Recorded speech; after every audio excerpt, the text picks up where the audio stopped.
All right, let's try this again. Derek, this time I remembered to tag you, so hopefully that works. Today I am at the bee yard, and I am just here to inspect one hive for now. Derek's number 4. It's right here to my left. We'll go ahead and get into that in just a moment. Excuse me, in just a moment, but I wanted to go ahead and explain to you what we've got going on. For those of you who watched our video last week, you may remember that we saw a swarm of bees on the side of one of our hives.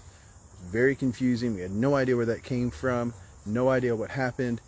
All we knew was that we suspected it may be one of the queens from our bee yard. And so we wanted to capture her and hold on to her just in case. We knew this late in the season that we weren't going to be able to save a swarm. Late season swarms just don't tend to have very much luck. However, if it was his queen, we wanted to make sure that we captured her and would be able to find which hive she came from, replace. Otherwise, she was going to die anyway. Well, it turns out Derek's number 4 hive was in fact queenless. That's the hive that we suspect that she came from. She looked suspiciously like the queen that we had installed here, and so we wanted to make sure that that was what was going on. Turns out it was. So when we found out that that hive was queenless, we reintroduced that queen to this hive. Well, it's been about a week.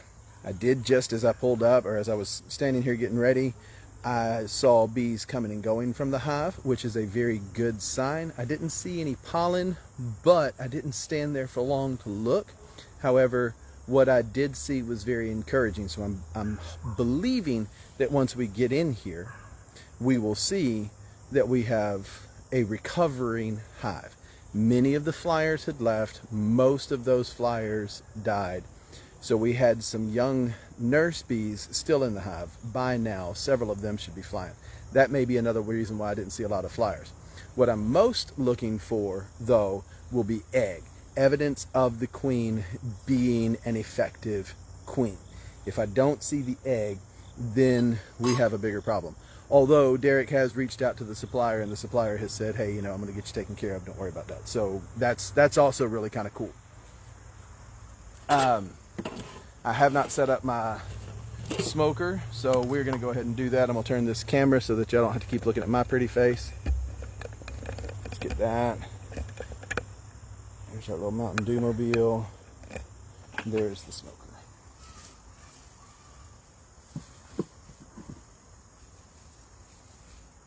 Also, I forgot a lighter at the house. My parents don't live too far from here, so I swung by and asked if they had a lighter, because my dad raises honeybees. He's got a reason to have a lighter. We couldn't find one, but my mom found some matches. My sister-in-law Shannon may recognize that. I think that was their Christmas gift last year, or part of their Christmas gift last year.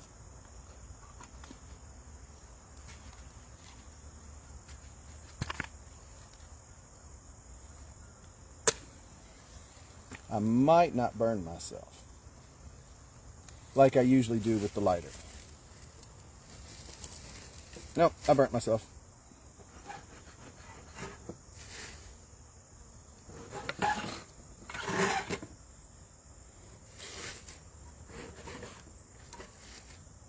I don't care how many times you do it, you never get used to the smell of burnt hair. Waste not, want not.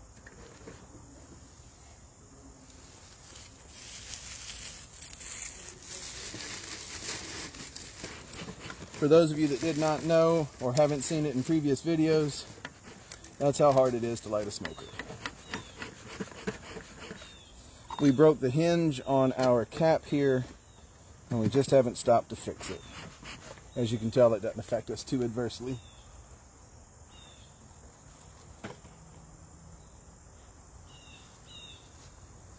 And I think it even adds a little character. Now, Derek does have vents up top.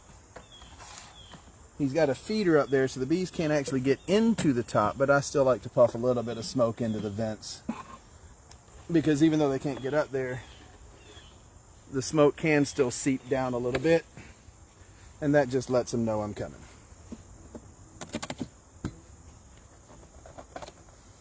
that out of there.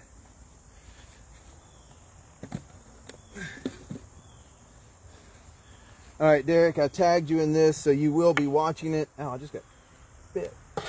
That said, be aware that you need to do your little cinnamon treatment because we got these damn black ants up here.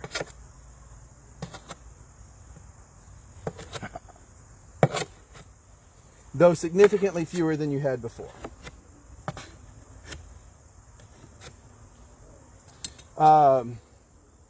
That said, some of the tape came off.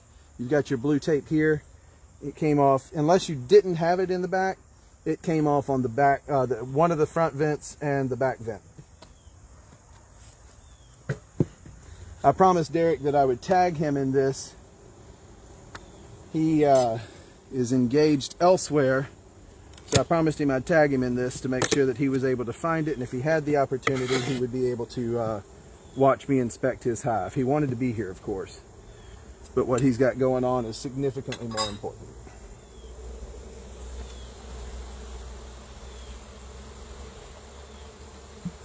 All right, now we installed her in the lower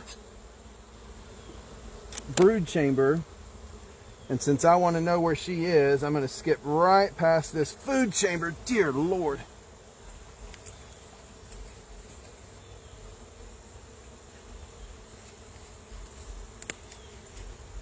And this little cluster, oh, blast it. There we go. This little cluster of bees right over in here tells me that's where I'm most likely where I'm going to find the queen. We installed her, we placed her here, and she ran right on down. So I'm going to start with this frame, though it's not too likely that that's where she is. Excuse me, girls. Oh, look, right here. They're transferring nectar. All right, watch out. Move. You know I'm trying to, look, move. Thank you.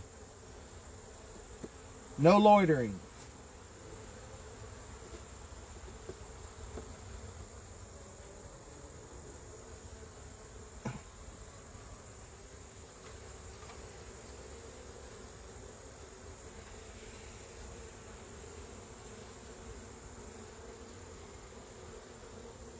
There was no nectar on this frame. There is now.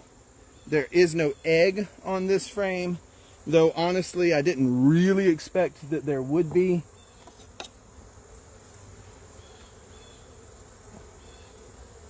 Most likely not on this frame either.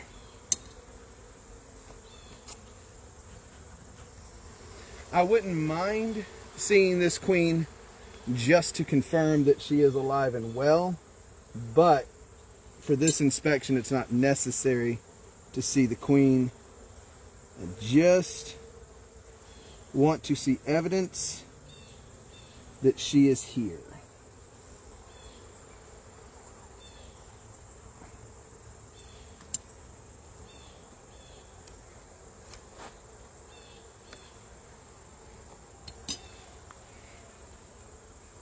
What prompted this is we are doing an OAV. Boy, this is a very thin hive.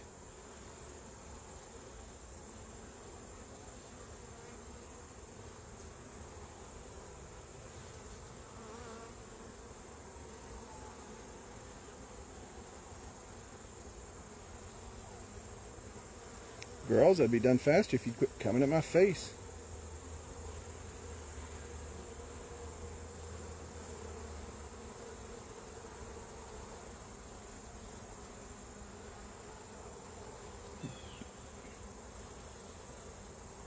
Derek, I have egg in here. I've got some young larvae, a few days old. I don't have a ton of egg in here, but I do have egg. Let's put this one back. Burk on.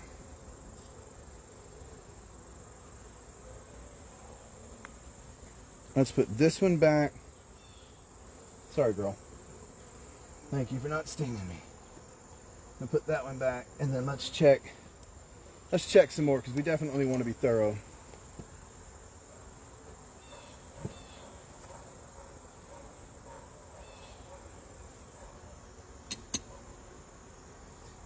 that said, because there's more food up in that medium super, I may check to see if they didn't just move her up there. I've got some larvae in there. Oh, I got some egg. Yeah. Okay, man. She got in and started laying, Derek.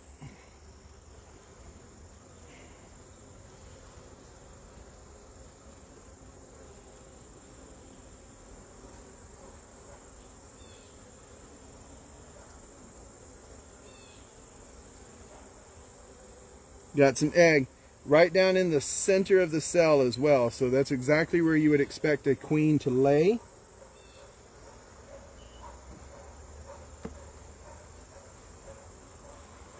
There are not a whole lot of bees in here. However, she still has some time to build this colony up if you feed her right. You take, oh, this one's got a little bit of weight to it. Not much. Nectar, okay. And pollen. Not pollen, I'm sorry, that's bee bread. Lot of bee bread, which they use pollen for, but still, let's call it what it is. Lot of nectar, quite a bit of pollen. They are going to be able to feed their young. So that is a good sign. All in all, this hive gives us concern, a reason to be cautious, but cautiously optimistic. So that's good. We just can't neglect her. I am going to recommend, though, because it's such a thin colony and they have had a brood break anyway, I'm going to recommend that we do not OAV this hive. Yeah, girls, I hear you. All right, you want me to put you back together? Is that what you're telling me? That's what I'm hearing. So let's go ahead and do that. All right? I want you to know that you have my gratitude. Hope I don't speak too soon, but you have my gratitude that none of you have tried to sting me in the face yet. You've just let me know your frustrations. All right, y'all watch out now. I'm trying to, move. Well, don't just stand there. Thank you. Come on. Y'all watch out too.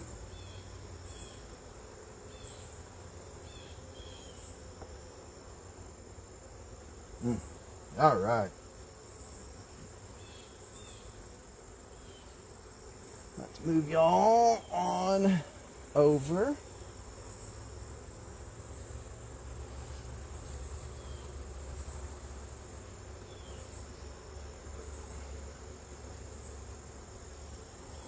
Okay.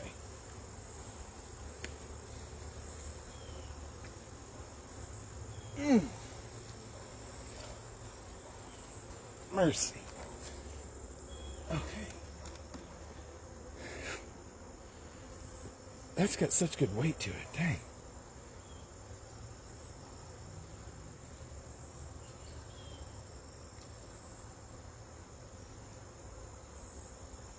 All right, give y'all a little bit of smoke.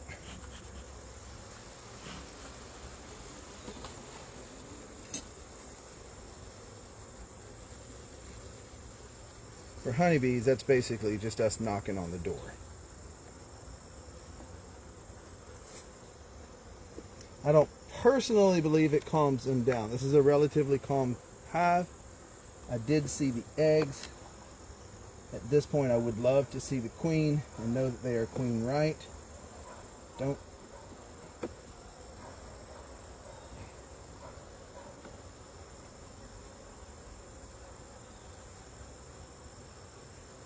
But because I saw the egg, seeing the queen isn't necessary.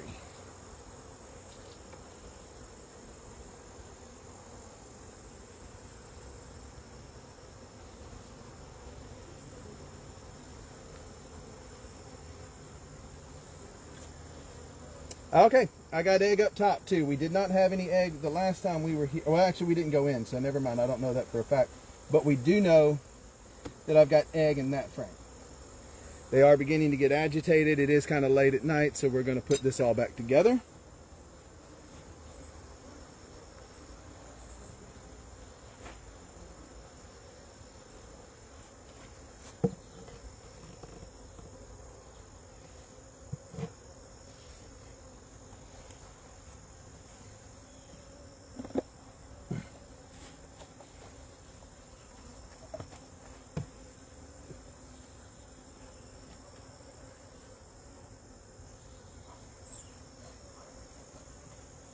Stupid ant. Stupid ant. Boy, they're fast.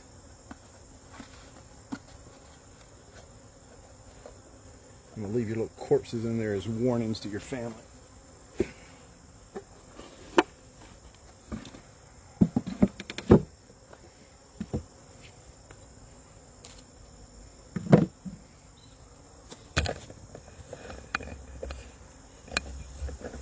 Turn this around and set it here. Okay, so for what we are dealing with, what we just saw in there were all very positive signs. We have a queen. We did not see her. They are by nature reclusive. If you can get in there quietly, they tend to stay visible, but it's this time of year especially, it's really difficult to get in there quiet.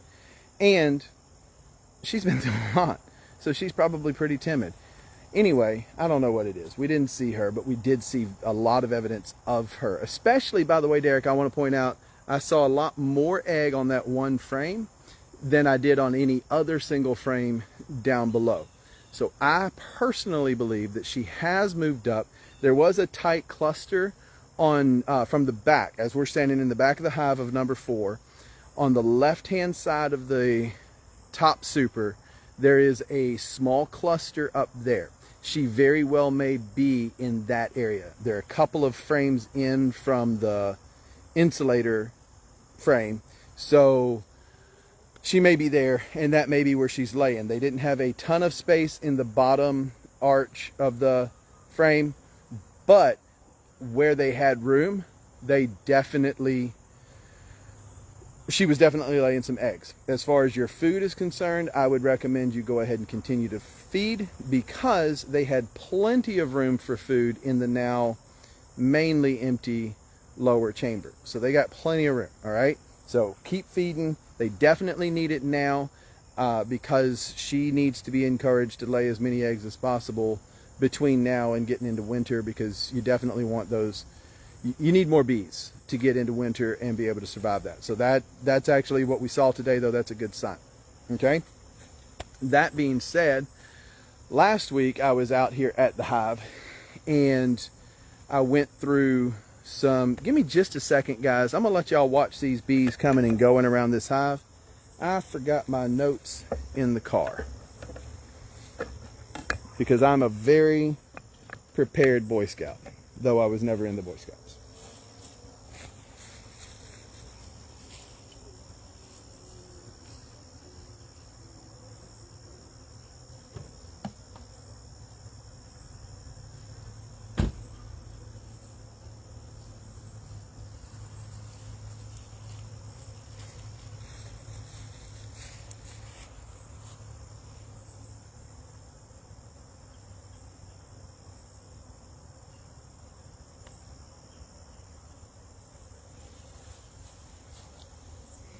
Also, it just dawned on me, I have no idea why I put so much fuel in that smoker.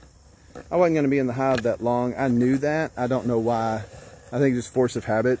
But I'm going to collapse these legs so that I can lower this tripod down and hang out with you seated. Let's see if that works. Yeah, that works. Okay.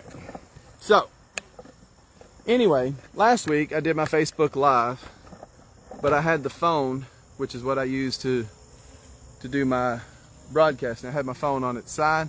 I thought that would let you turn your phone and you could watch the video like that and that you'd be all cool and stuff.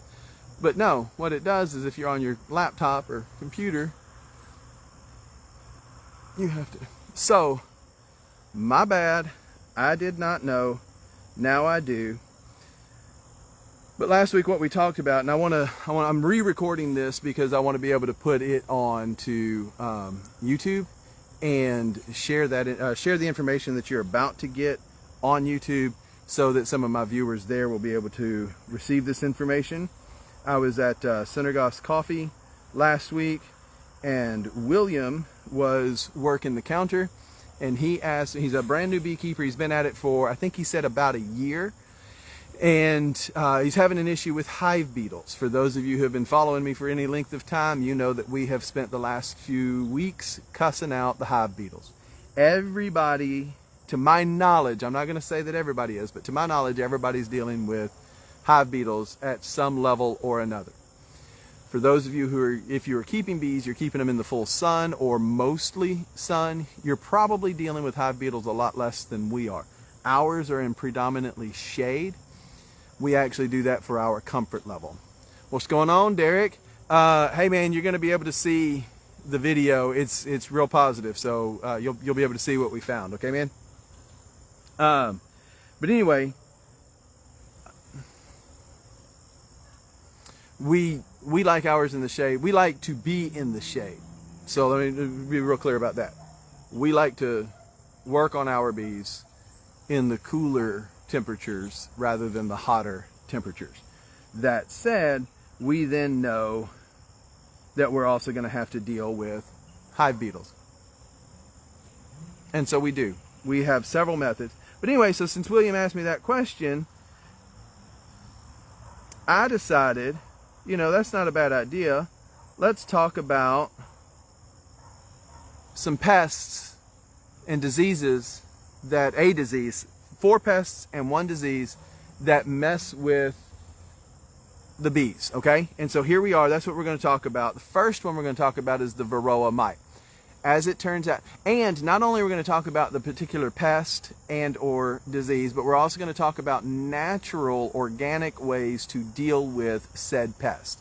For those of you beekeepers out there that do chemical treatments for your bees, understand that you're basically raising a hive or colonies full of little drug addicts, because they get so reliant on your chemicals that they are no longer reliant on what is natural for them to do, right?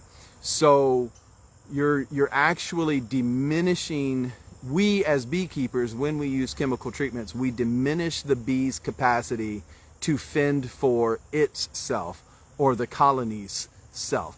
Frankly, that one worker's purpose in life is to serve the colony.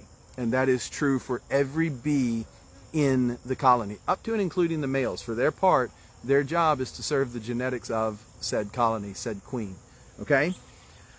So the Varroa mite, speaking of drones, will come along. They're tiny little 8-legged freaks that get into the beehive. They are in your hive. If you raise honeybees, you have Varroa mite, okay?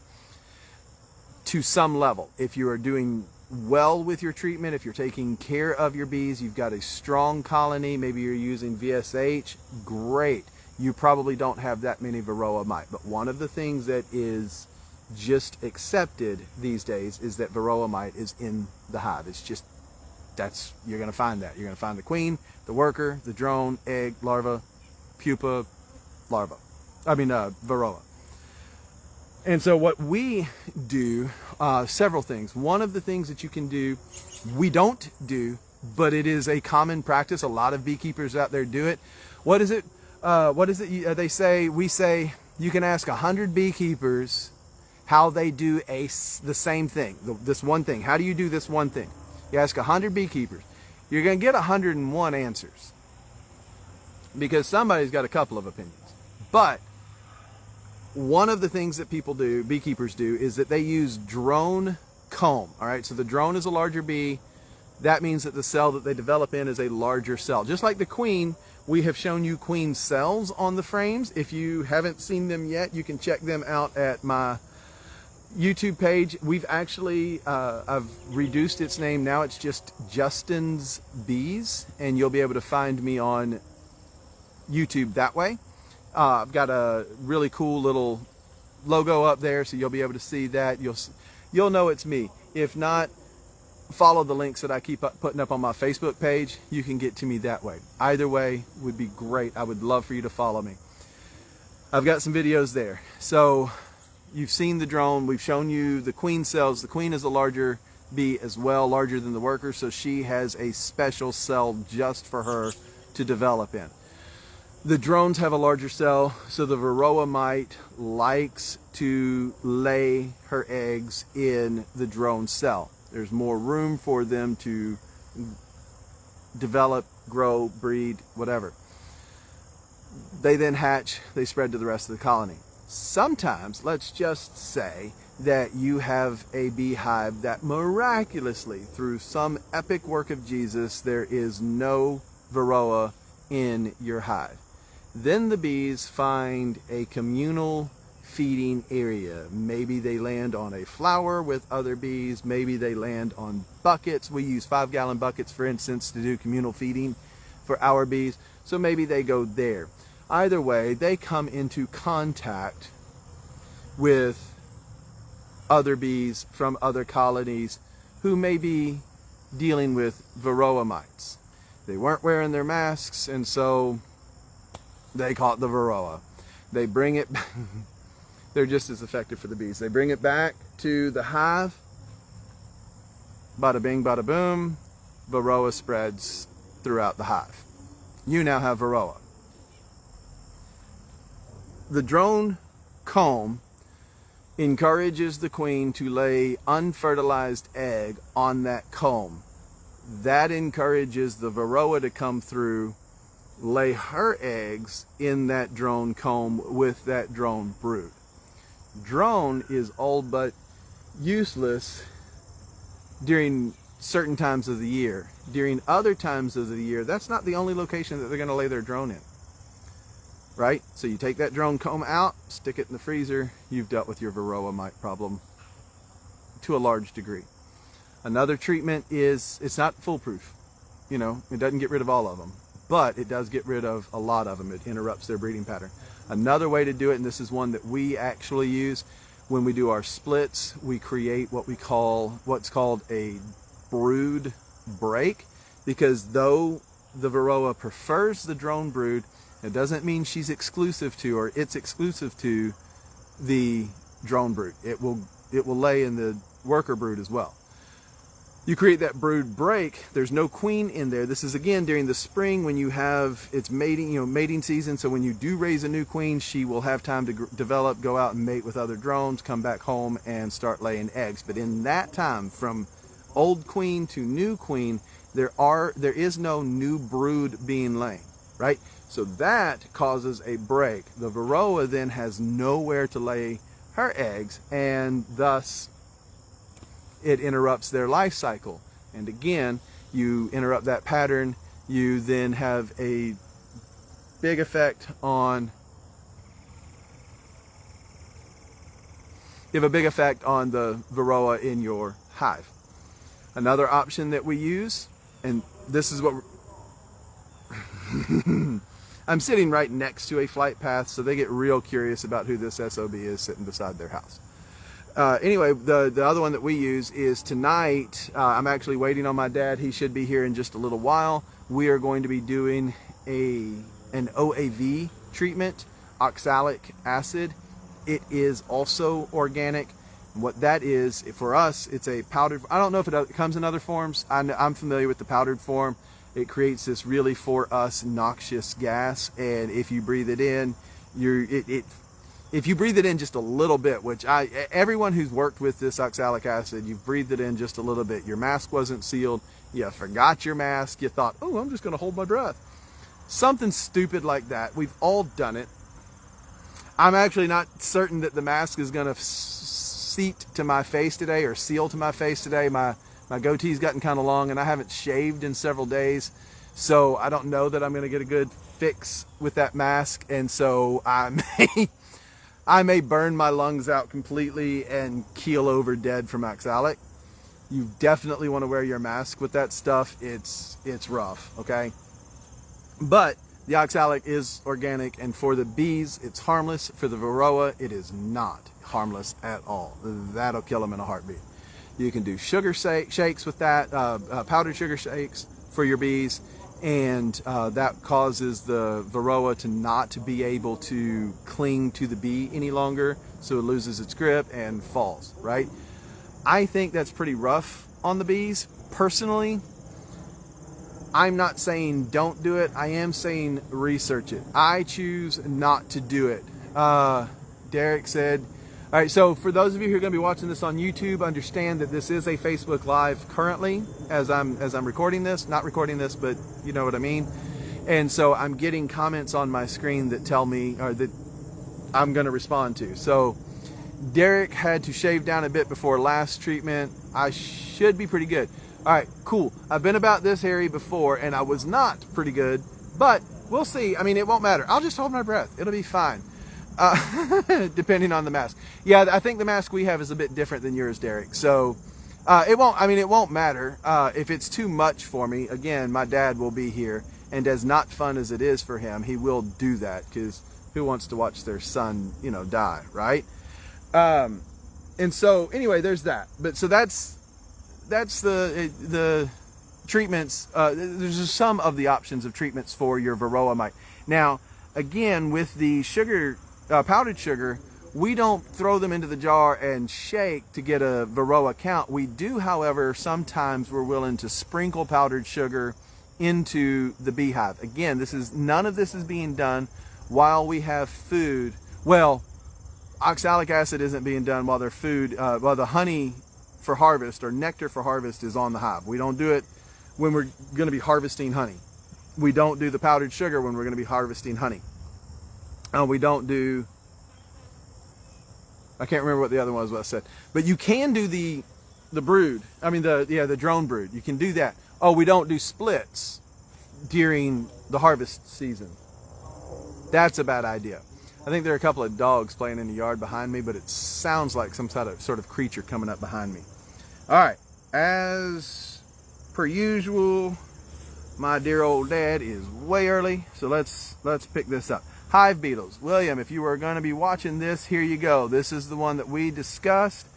Hive beetles, we use beetle traps. They're called beetle blasters. You can get a bunch of them from your local bee suppliers. I hope that was just a splinter and not my pants tearing. Feels like it was my pants tearing. That should be exciting. But you can get the beetle traps, and you can put some olive oil in there, or not olive oil, vegetable oil. You can use mineral oil. You can use diatomaceous earth. There's several different things that you can use in that beetle trap that will kill the beetles when they get chased down into it. We use non-scented dry Swiffer sheets in conjunction with the beetle traps, and that actually goes a long way in trapping and killing those beetles. Diatomaceous earth, again, spread out underneath the hives. You got to be real careful with this, because it's also hazardous to the bees. It is organic, but it is not gentle. So you want to be real careful with that. Obviously, anytime you're using any of this stuff, it's recommended that you use all of the recommended safety gear. So gloves, mask if you're using the oxalic acid, or anything in a fume or gaseous form. Use your mask, use your gloves, be safe. But those are some options for you. Let's see. All of these, by the way, I forgot to mention this for the, no, I did mention it for varroa mite. All of these pest control options, all discussions, all of them recommend, and we always recommend, that you want strong hives. That looks different for different times of the year. Reach out to me as a beekeeper if you want to, and we can talk about what that would look like during specific seasons. But you always want to have strong hives. If you have strong hives, your bees are your best defense against anything that might cause them harm. And so you definitely want to do that. Remember, we're here to help the bees, right? So strong bees, they help themselves. That allows us to kind of stay out of the way for a little bit, which helps them that much more. So strong bees. All right, so that's the last of it for your small hive beetle. For your wax moth, that's another little fun critter. Again, strong hive. With the wax moth, the bee can get a hold of that bad boy, sting it to death, burn it. They cook them. That's how they get rid of the murder hornets, which we're not talking about in here. It's really cool though. If you ever see that on TikTok, it's an awesome video. But with the wax moth, the bees are able to really take care of that. So if you've got a strong, active colony going, your bees are going to be able to deal with wax moths coming in. You may see them on occasion when you open up the hive, but they're getting dealt with. Oh, good. It's not my pants tearing. there is propolis on this log, and I have sat in it. So I am sticking to this post. Damn. So anyway, so there's that. If you do, as you're breaking down, say you come up on an abandoned hive, dead hive, robbed hive, whatever the case is, and now you need to take those resources back to the house, stick those resources in a deep freeze for 24 to 48 hours, and you're going to kill off everything that's in there that is harmful to the bees, and then you'll be able to utilize that resource again on a different hive when the time comes. Okay, thaw it out first. Take it out of the freezer, give it 24 to 48 hours to thaw, then you can reapply it back to another hive. Regular hive inspections is another way to not only deal with the wax moth, but also with the hive beetle. You can do, there are different, like you can do the grid sheets underneath the hive for our screen bottom boards. You can do the grid sheets as the bees are pulling them off and letting them drop. You can catch them on that grid sheet if you set that up properly. So regular hive inspections are always recommended in order to keep your bees strong. It also keeps you in tune with what's going on inside that hive. So that's always recommended. Regular hive inspection does not mean go into the hive every single time you come out to the bee yard. We, for instance, tonight are getting ready to do this OAV treatment. We are not going into the hives. We are going to take a look and watch our hives for a little bit just to see how they're doing, make sure that they look good, and then we'll go on about our day. So you don't always have to go into the hive. Sometimes leave them alone is the best medicine. But you definitely want to be cognizant of what's going on in your beehive. You want to be aware. So regular inspections is recommended. Ants. You saw when I popped this open that we had some ants on the top of that hive. I think that this hive isn't that strong. I think the hive is going to be okay, but the hive has had some issues here in the last few weeks, and so it is kind of struggling. However, Derek has proven himself to be a very capable beekeeper. He's of course got my dad and myself here to screw things up, help him out and keep him on track. Obviously, because of what he had going on today, I didn't mind getting over here. I was in the area. I didn't mind coming in and doing an inspection for him. So he's got 3 capable beekeepers, because Garrett comes in and helps out as well. So we've got 4 capable beekeepers taking care of these hives. He's going to be fine at number 4 here. But because it's weak, you saw some ants in there. And I don't know if you go back and listen to it again, if you didn't hear me before, but I did say, hey, Derek, I see some ants up here. You're going to want to do your cinnamon treatment again. I don't actually know if Derek has done the cinnamon and I think he said olive oil mixture on his hives, but I don't ever see ants inside of his hives. And so cinnamon, we do know, will keep the ants at bay. Mint is another one. You can actually put mint leaves on the ground underneath. In about 10 minutes or so. About 5-10 minutes. Didn't you say, did you ask me if I'm ready? Oh, you're ready. Okay, I'm sorry. I thought you were asking me. Yeah, give me just a moment. Huh?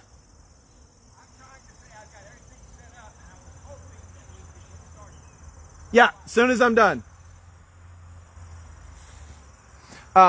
And so the cinnamon is one. Let's see, what was the other one for the ants? Barriers using materials like cinnamon, diatomaceous earth. So the diatomaceous earth is going to help you with your beetles and your ants. You can also use the mint leaves. Okay, so that's the other one. So we had actually even talked about planting mint maybe around the area. So those are some options there. Ant moat. We don't have hive stands. I don't know if you can see. Yeah, see, so we're on cinder blocks back there.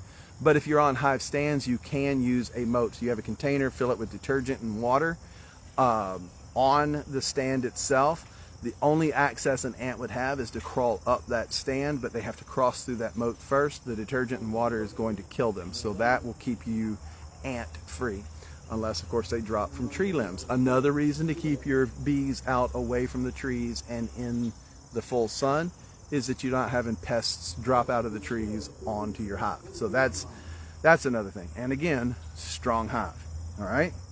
Now, the last one is a disease. The nosema disease is gruesome. It's gross. It's basically just zombie bees rotting in front of you. It's absolutely disgusting, and you definitely do not want to be dealing with it. If you do find that you have a hive among many, but if you have a hive that is infected with nosema, you immediately want to close that bad boy up and quarantine it, and that means take it to another location 2 or 3 miles away so that they are not interacting with your bees anymore until you've either gotten it treated or you've ultimately destroyed it, depending on its level of infection. Okay, now for that though, you can promote strong, healthy bees. We've talked about that, and that's through your good hive management practices and nutrition. Honestly, going into your hives too much can lead to a weaker hive. You're gonna smash bees every time you go into your hive, so going in obviously automatically reduces your population by a factor. So you want to be real careful on how often you go in and when you go in, how you do so, when you put it back together, all that kind of stuff. So regular inspections, but just be cautious. All right, adequate ventilation. We actually all do. We practice great ventilation here. We have the screen bottom boards, among other things that we do for ventilation. So that is definitely one of our little tricks. Let's see. That reduces the risk. And then probiotics. So now the probiotics is actually awesome. We've been doing that for quite some time. Sorry, I just kicked that stand. We've been doing that for quite some time now, about a year or so. We've been doing the probiotics. You've seen us with the white powdery substance. That's not always powdered sugar. We take it out of the bag, the strong microbials bag, and we sprinkle that in there. That helps the bees with their digestive system. It helps them with their probiotics. It helps them with all of, helps them have stronger internal systems, which, as we know as people, just being healthy helps us fight off diseases. So there you are, folks. This is the re-recording and better version of my last YouTube live, and this will be going up onto my not YouTube live, I'm sorry, Facebook live. This will be going up on my YouTube page.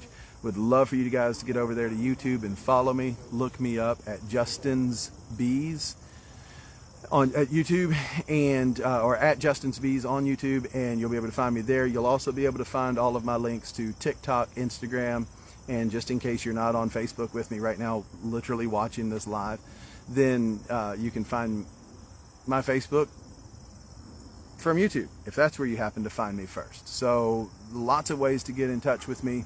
Please don't hesitate. Leave your comments, concerns. I would love to hear your stories, the good, the bad, and the ugly, on how it is you are handling bees. What are you looking at this year? What kind of year have you had? What do you have going on? I'd love to corroborate with you, so that would be great. Reach out to me, guys. Y'all have yourselves a great night.